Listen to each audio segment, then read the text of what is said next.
কবিতাৰ শিৰোনাম এই যে জীৱনটো। কবি অতনু ভট্টাচাৰ্য। জীৱনটো জোনাকৰ দৰে স্নিগ্ধ হ'ব পাৰিলেহেঁতেন, কিন্তু জীৱনটো মাটিৰ চাকিৰ কঁপি থকা শিখাৰ দৰে অস্থিৰ হ'ল।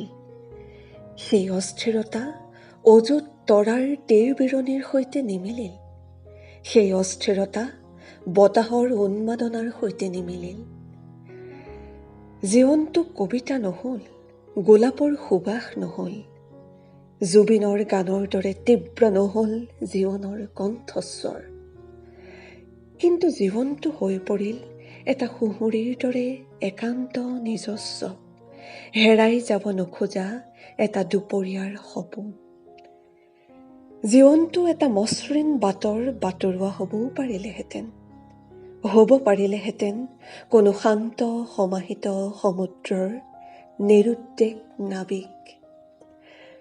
বাটবোৰ মসৃণ নহ'ল, যাত্ৰাবোৰ নিৰংকুশ নহ'ল বাবেই ভাল পাবলৈ শিকিলোঁ এই অৰণ্য আৰু যন্ত্ৰণাৰ নগৰীক, এই অপ্ৰাপ্তি আৰু সংশয়ৰ মুহূৰ্তবোৰক।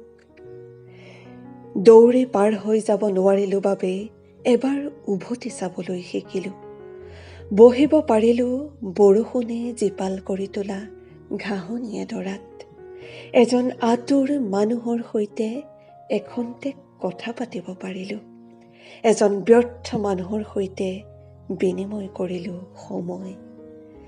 ভুলবোৰ মনত পেলাই পেলাই বহুত হাঁহিলোঁ, নিজৰ ভিতৰতে অভিমান কৰি উঠিলোঁ এদিন।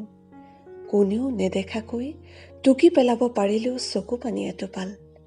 বহু সফল মানুহৰেইতো নাথাকে, বহু সমৰ্থবান মানুহৰেইতো নাথাকে এই এটুপি চকু পানীৰ সুখ, এই অভিমানৰ ঐশ্বৰ্য।